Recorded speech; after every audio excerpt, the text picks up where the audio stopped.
Fort të dashur vëllezër dhe motra. Me gëzimin e pashve në besimin të i ringjalluri dhe me shpresën e lume, po vi përsëri për t'ju uruar festën e madhe të besimit tonë.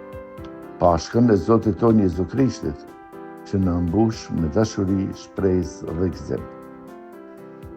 Shkëlqimi i ngjalljes së Jezusit bën që dëmshuria e dashurisë synore të shpërthej në një gëzim të mbushur me jetë. Ankthi i agonisë së Krishtit bëhet shpresa e dashurisë së yjet për ne. Dhe rrezët e shpresës që burojnë nga terri i vdekjes mbi kryq shndrohen në dritën e vërtetë që na bën të besojmë se Zoti ynë nuk është Zoti i vdekurve, por i të gjallëve. Edhe pse kjo Pashkë na gjen në një botë të përgjakur, në një Evropë të përqarë dhe në një Kosovë që rënkon në barrën e papërgjegjësisë politike, pasigurisë për të ardhmen dhe ndarjeve të panevojshme, jemi të ftuar të ruajmë qetësinë e shpirtit, shkëlqimin e shpresës dhe ngushëllimin e fesë. Pasi ne që kemi besuar në Krishtin e ringjallur, jemi të thirrur të bëhemi forca që i qëndron kohës. Sa do vështirë të jetë ajo. Sot, kur bota në mban në ankthin e papërgjegjësisë, në tërësinin për t'ju nështruar vullnetit të të fuqishmeve, dhe kur lakmia për e pasurit bën që zemrat e shumët të vuajnë në peshën e padrejësisë, kur shpresat janë të mpira dhe jetët e të pafajshmeve janë në rrezik, ndërsa rruga drejt së nesërme bëhet gjithnjë e më e paqartë, fjalët e engjullit pranë varrit të zbrazët, mos keni frikë, është ringjallur, marrin kuptimin e vet të plot hynor.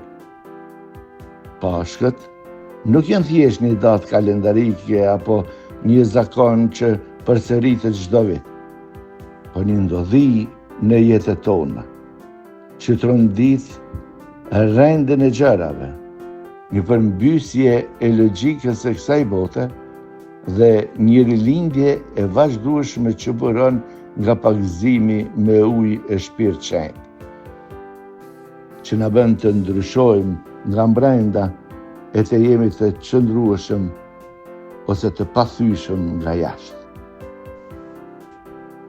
Që do thotë se brenga njerëzore dhe plagët e jetës, padrejtësitë e botës nuk i shuajnë në ne gëzimin, lumturinë dhe shpresën.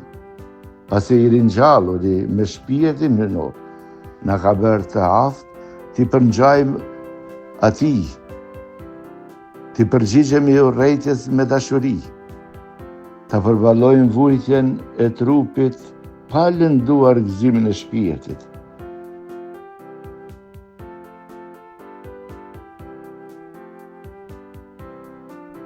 Padrejtësive të botës t'u përgjigjemi me lutjen e të kryqëzuarit, fali o Zot,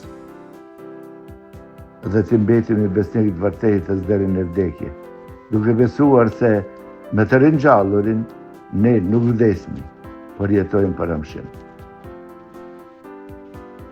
Kjo nuk do të thotë të heshtim përballë skeqës, por ta përballojmë atë me dashuri. Ta sfidojmë me forcën e vërtetës dhe çështjen tonë dhe kohën tonë t'ja besojmë Zotit, sepse kështu i ka hijet bijve të dritës, të lindur përmes pagëzimit. Lush Zotin që kjo Pashkë të bëhet për të gjithë një fillim i ri, ku paqja dhe pajtimi mes nesh, me të tjerët dhe në mbar botën, të bëhet qëllim i të gjithë neve.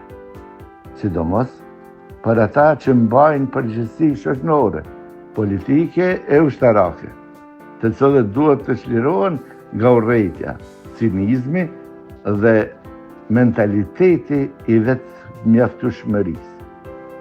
Pa marrë parasysh nëse janë besimtar apo jo, sepse jemi të bindur se çdo njeri e di dhe e pranon se paqja është më e dobishme se lufta, se dashuria është më e fuqishme se urrejtja dhe se jeta është më e fortë se vdekja. Ne lutemi, edhe pse e dim që nuk mund ta ndryshojmë botën, por mund të ndryshojmë vetët tona dhe mënyrën se si ecim në këtë botë. E kjo mjafton që të bëhemi rrezatimi i atij që ndryshon zemrat, i shejtëron kohrat dhe e shpëton njeriu nga vdekja, duke u bërë shenjë dukshme e pranisë së Krishtit të ringjallur në jetën tonë. Me këto fjalë, lutje dhe mendime, ju uroj Pashkën e Krishtit të ringjallur. E lut të ringjallurin t'ju mbush zemrat tuaja me shpresë, gëzim dhe në të vërtetën. Unë gjallë si pas thonë, aleluja, e për shumë të gjithë.